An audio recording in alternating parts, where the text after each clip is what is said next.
Je vous retrouve donc comme promis pour une nouvelle édition de Direct. Merci d'être avec nous. Nous sommes ensemble jusqu'à 20 h, heure du Caire, soit 18 h, temps universel. Et nous avons deux sujets à débattre aujourd'hui. D'abord, la France, ce qui se passe en France, l'actualité française, avec un témoin, je dirais, oculaire, vivant là-bas, présidente de l'association de l'amicale, je dirais, France-Égypte.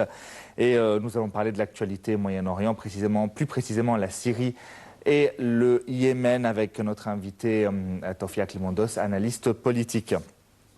Mais comme vous le savez, le premier volet est consacré à l'actualité en général, et on commence par l'ONU et Washington au Yémen plutôt. Un cessez-le-feu était en vigueur au Yémen, mais dans les faits, les combats et les raids aériens se sont intensifiés depuis le début de cette trêve qui s'est passée jeudi dernier.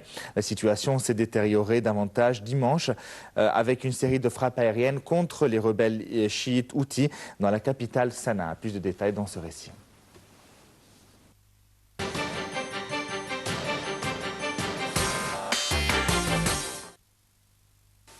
Le vibrant appel lancé par le médiateur de l'ONU, Ismail Ould Cheikh Ahmed, pour un prolongement de la trêve de 72 heures qui a expiré samedi à minuit n'a pas été entendu.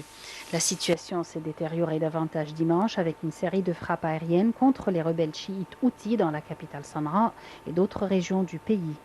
Les forces loyales au président Abdrabbuh Mansour Hadi, soutenues par une coalition arabe sous commandement saoudien, et les rebelles houthis pro-iraniens s'accusent mutuellement d'avoir violé la trêve mise en place jeudi dernier à la suite de fortes pressions internationales. Elle était en partie destinée à soulager la population civile qui paye un lourd tribut à un conflit qui a fait, depuis mars 2015, plus de 6 900 morts. Ismail Ould Cheikh Ahmed a affirmé que le cessez-le-feu avait globalement tenu en dépit de violations rapportées des deux côtés à plusieurs endroits.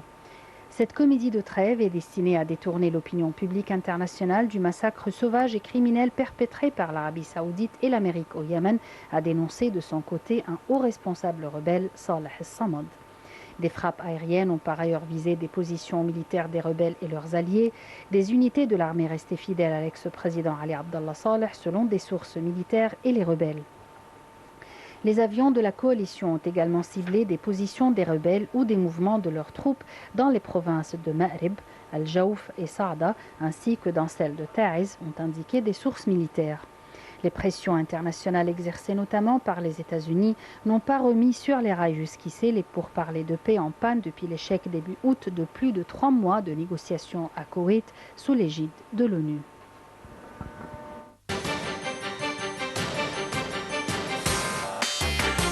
Et on reste dans le Moyen-Orient, Syrie. Les affrontements ont repris à Alep entre les forces du régime syrien et les rebelles au lendemain de l'expiration d'une trêve décrétée par la Russie qui n'a pas permis d'évacuer les blessés des quartiers assiégés. Pour sa part, le vice-ministre russe des Affaires étrangères, Sergei Ryabkov, a affirmé qu'une nouvelle trêve humanitaire à Alep n'est pas d'actualité. Les détails dans ce récit signé Yarashusha.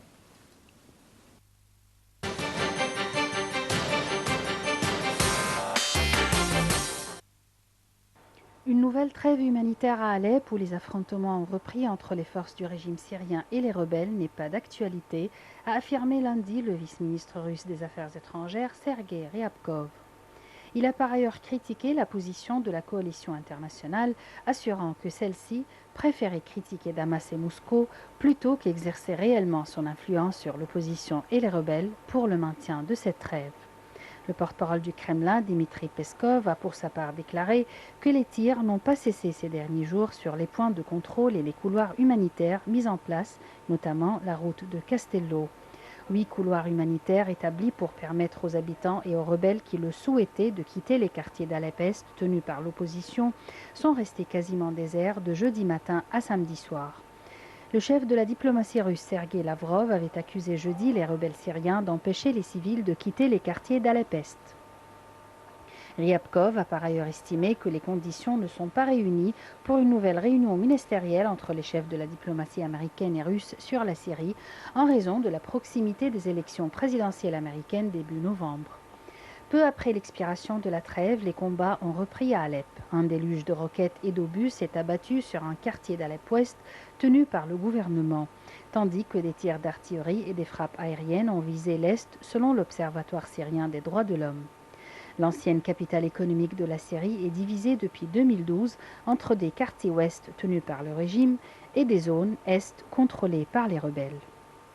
L'ONU comptait profiter de la trêve pour évacuer les premiers blessés vendredi, mais avait annulé ses opérations faute de conditions de sécurité suffisantes. Quelques 200 personnes blessées et malades doivent quitter de toute urgence les quartiers rebelles d'Alep. Arrivé dimanche à Gaziantep, dans le sud de la Turquie, où il devait visiter un camp de réfugiés, le ministre français des Affaires étrangères, Marc Ayrault, a regretté la reprise des combats.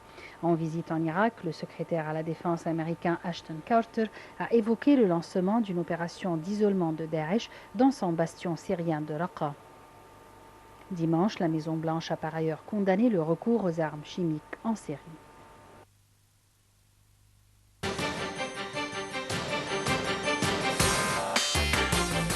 Et pour terminer, en France, quelques centaines de policiers en civil se sont rassemblés vendredi sur le parvis de Notre-Dame de Paris pour exprimer surtout leur ras-le-bol 13 jours après l'agression de quatre de leurs collègues en région parisienne. Les syndicats de policiers tentaient vendredi de reprendre la main sur un mouvement de colère inédit qui contraignait le gouvernement socialiste à agir en urgence. Les détails dans ce récit.